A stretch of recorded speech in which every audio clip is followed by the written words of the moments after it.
నమస్తే, నేను మీ జేకే. వెల్కమ్ టు హాసా టీవీ. తెలుగు రాష్ట్రాలకు మరొక గ్రీన్ఫీల్డ్ హైవే అయితే మంజూరైంది.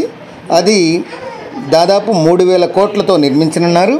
హైదరాబాద్ నుంచి మంచిర్యాల వరకు ప్రస్తుతం రాజీవ్ రహదారికి ప్రత్యామ్నాయంగా ఈ కొత్త గ్రీన్ఫీల్డ్ రోడ్డు నిర్మించాలని తెలంగాణ ప్రభుత్వం ప్రణాళికలు రచిస్తుంది. దానికి సంబంధించిన వివరాలను ఈ వీడియో ద్వారా తెలియజేస్తాను. వీడియో చివరి దాకా చూసి ఒక లైక్ ఇచ్చి మీ అభిప్రాయాన్ని కామెంట్ రూపంలో తెలియజేసి మా ఛానల్ని సబ్స్క్రైబ్ చేయండి ఫ్రెండ్స్. తెలంగాణ రాష్ట్ర రాజధాని హైదరాబాద్ నుంచి మంచిర్యాల వరకు ప్రయాణాన్ని సులభతరం చేసే దిశగా ప్రభుత్వం కీలక అడుగులు వేస్తుంది. ప్రస్తుతం ఉన్న హైదరాబాద్ కరీంనగర్ రామగుండం రహదారి, దీన్నే హెచ్కేఆర్ రోడ్ అంటారు, లేదా రాజీవ్ రహదారికి ప్రత్యామ్నాయంగా కొత్త గ్రీన్ఫీల్డ్ రోడ్ నిర్మించాలని ప్రభుత్వం ఆలోచిస్తుంది. ఈ నూతన రహదారికి సంబంధించి 3 ప్రతిపాదనలు సిద్ధం చేశారు. అయితే ఇటీవల వాటిల్లో ఒకదానికి ప్రతిపాదనలు ఆమోదించినట్లయితే తెలుస్తుంది. ప్రస్తుతం హైదరాబాద్ నుంచి మంచిర్యాల వరకు 207 కిలోమీటర్లు ఉంది. ఇది 4 వరుసల రాజీవ్ రహదారిగా ఉంది. దీన్ని ఒక ప్రైవేట్ కాంట్రాక్టర్ ఆధీనంలో ఉంది. ఉమ్మడి ఆంధ్రప్రదేశ్లో ఉన్నప్పుడు 2010లో పీపీపీ పబ్లిక్ ప్రైవేట్ పార్ట్నర్షిప్ విధానంలో ఈ రోడ్డు నిర్మాణం చేశారు. ఒక ప్రైవేట్ సంస్థకు 25 ఏళ్ల కాలానికి, అంటే 2036 ఫిబ్రవరి 14 దాకా అప్పగించారు. ఈ సంస్థ టోల్ వసూలు చేసుకుంటుంది, రోడ్డు నిర్వహణ బాధ్యతలు కూడా చూసుకుంటుంది. అయితే కాలక్రమేణా వాహనాల సంఖ్య గణనీయంగా పెరగడంతో ఈ రోడ్డుపై ట్రాఫిక్ సమస్య అధికమైంది. ముఖ్యంగా జూబ్లీ బస్టాండ్ నుంచి శామీర్పేట వరకు, ఆ తర్వాత మంచిర్యాల వరకు ఈ యొక్క ప్రయాణం కష్టతరంగా మారింది.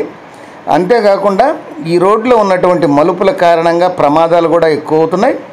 ఈ నేపథ్యంలో ప్రస్తుత రోడ్డుకు ప్రత్యామ్నాయ మార్గాలను అన్వేషించాలని ప్రభుత్వం సంబంధిత అధికారులను అయితే ఆదేశించింది. ఎన్హెచ్ఏ మరియు R&B అధికారులు 3 ప్రతిపాదనలు ఇటీవల ముఖ్యమంత్రికి మరియు రాష్ట్ర ప్రభుత్వానికి వివరించారు. ఈ ప్రతిపాదనలో 3వ ప్రతిపాదనకు సీఎం మరియు కేబినెట్ సూత్రప్రాయంగా ఆమోదం తెలిపినట్టు తెలుస్తుంది.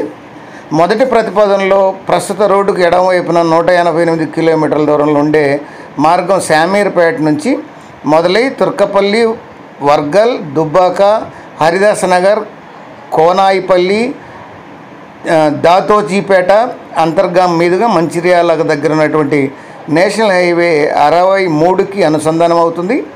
ఈ మార్గంలో శామీర్పేట చెరువు, అప్పర్ మానే డ్యాము, అట్లనే శ్రీపాద, ఎల్లంపల్లి ప్రాజెక్టుల పరిధిలో నిర్మాణం చేపట్టాల్సి ఉన్నందున నిర్మాణం వ్యయం వచ్చేసి 4,007 కోట్లు ఖర్చు అవుతుందని అంచనా వేశారు.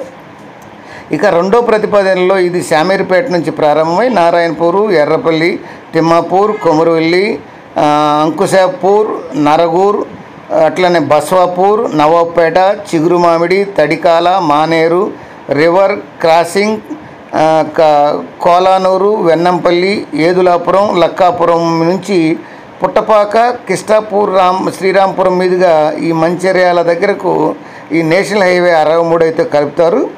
ఈ గ్రీన్ఫీల్డ్ విధానంలో 160 కిలోమీటర్లు ఈ జాతీయ రహదారుల అనుసంధానంగా మరొక 46 కిలోమీటర్ల నిర్మాణం ఉంటుంది.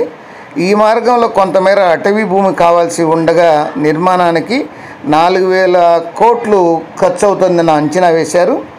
ఇక మూడో ప్రతిపాదనలో ఈ మార్గం శామీర్పేట నుంచి మొదలై నారాయణపూరు, కొమురువెల్లి దగ్గర నేషనల్ హైవే 365B వరకు ఆప్షన్ 2లో ఉన్న విధంగానే ఉంటుంది. ఆ తర్వాత చేర్యాల దగ్గర నుంచి బైరాన్పల్లి, కన్నారం, మల్కాపూర్, ఎల్కతుర్తి, కమలాపూర్, మర్రిపల్లిగూడెం, టేకుమట్ల, ఆ తర్వాత మానేరు డ్యామ్ క్రాస్ అయ్యి ముత్తారం, పుట్టిపాక, కిష్టాపూర్, శ్రీరాంపూర్ మీదుగా మంచిర్యాలకు దగ్గరలో ఉన్నటువంటి నేషనల్ హైవే 63తో అయితే కలుపుతారు. దీని నిర్మాణానికి కూడా 3,000 కోట్లు ఖర్చు కావాల్సి ఉందని అంచనా అయితే వేశారు. ఈ 3 ఆప్షన్లలో ఇదే మంచిదని, ఇదే ఉత్తమమని అధికారులు పేర్కొనడంతో ఈ యొక్క క్యాబినెట్ మరియు ముఖ్యమంత్రి రేవంత్ రెడ్డి కూడా దీని మీదనే సూత్రప్రాయంగా ఆమోదం తెలిపినట్టు తెలుస్తుంది. మంచిర్యాల వరకు నిర్మించబోయే ఈ రోడ్డును భవిష్యత్తులో నాగపూర్ నుంచి విజయవాడ వరకు పలు భాగాలుగా నిర్మితం అవుతున్నటువంటి జాతీయ రహదారికి అనుసంధానం అయితే చేయనున్నారు. ఇది తెలంగాణతో పాటు దేశంలోని వివిధ ప్రాంతాల మధ్య రవాణాను మెరుగుపరుస్తుంది. అది ఫ్రెండ్స్, ఈ యొక్క తెలుగు రాష్ట్రాలైనటువంటి తెలంగాణలో మరొక గ్రీన్ఫీల్డ్ హైవేకి సంబంధించిన వివరాలు. మరొక అంశంతో మళ్ళీ మీ ముందుంటాను ఫ్రెండ్స్. జై హింద్.